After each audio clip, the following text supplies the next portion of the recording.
Okay, here we are, our Daily Fuel. We are back. At least I'm back. I've been gone for 5 days. I had some kind of flu or some kind of something. I went to the doctor. He couldn't really figure it out. Gave me some opinions, gave me some medicine that didn't work. But the Lord is always with us, and here we are back.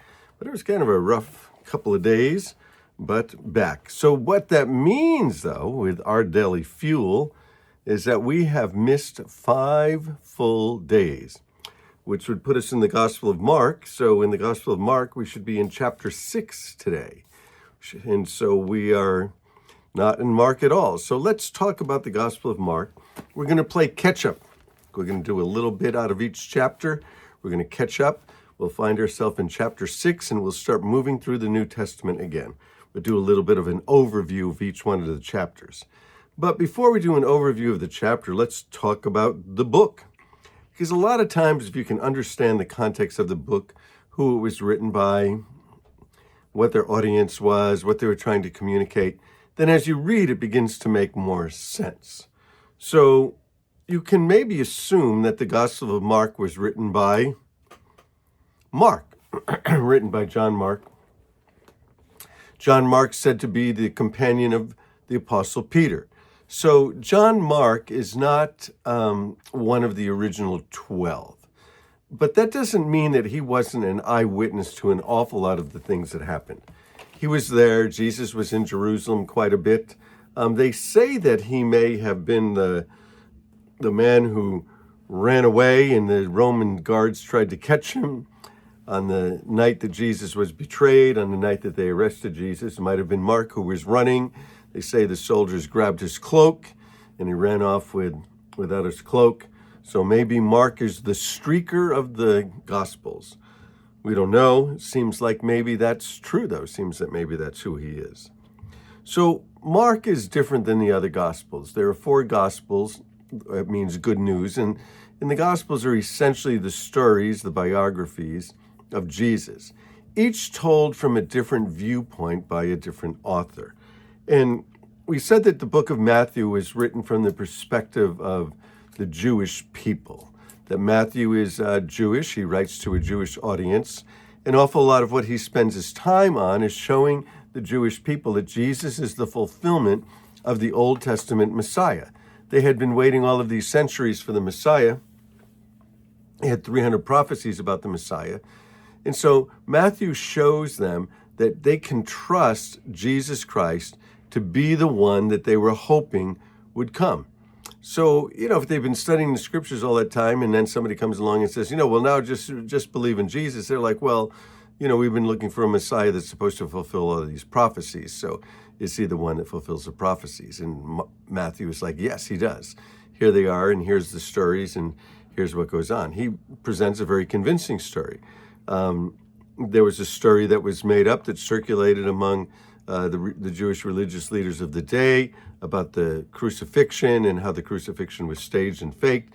And he addresses that. He addresses what the Jewish community had been hearing at the time so that they could believe. So he writes these things so that the people can believe. So there's another gospel, the second gospel that we have, at least in order in the paper New Testament, is Mark. And while Matthew is written to the Jewish people, Mark is writing to the general population, to the common people. Well, who were the common people in Mark's day? And they were a combination of a lot of things, just like we're kind of a combination of a lot of things. Our backgrounds, where we come from, how we think, why we think the way that we do. Well, Mark, a few hundred years before the Gospels come around, before Jesus comes around, the world is ruled by Greece.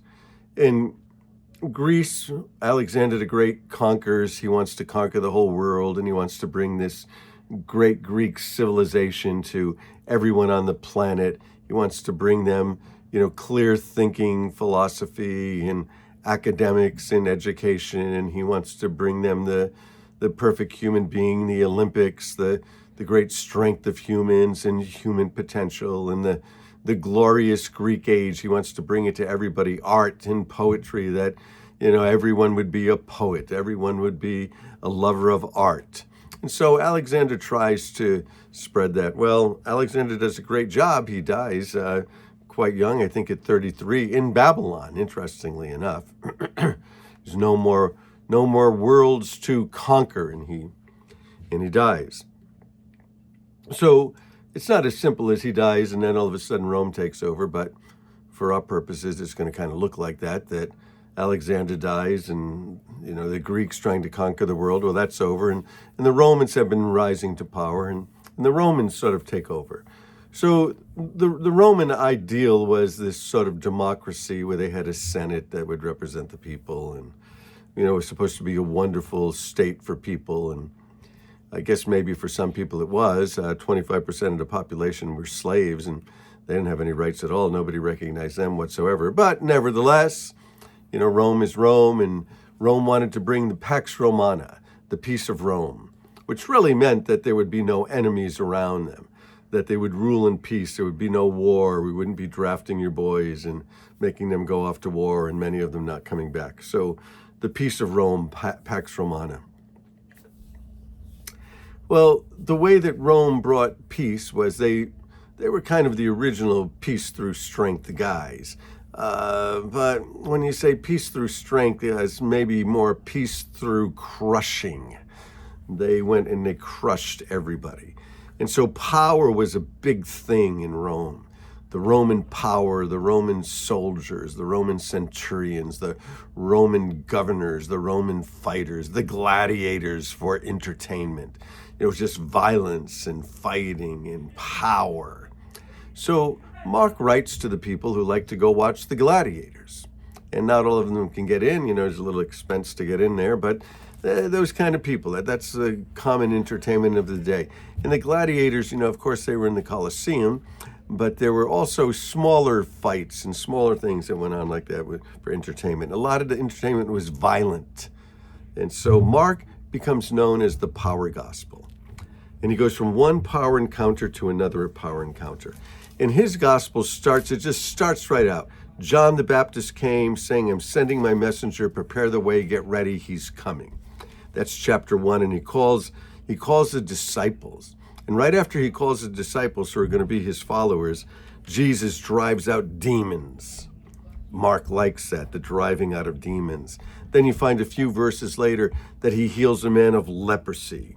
Chapter 2, he forgives a man. Oh, we love the forgiveness of Jesus, but Mark has to talk about he forgives the man and he forgives the paralyzed man. He heals the paralyzed man because it's about power, it's about healing. It's about power over everything. It's about power over physical illness. It's about power over nature. It's about power over sin. It's about power over our inner struggles. It's about power over everything. And then he calls Levi. Levi ends up being Matthew, and he's eating with sinners. And when Jesus is eating with Matthew and his friends, all of the religious leaders are upset about this. And Jesus said to them, well, it's not the healthy that need a doctor, but the sick.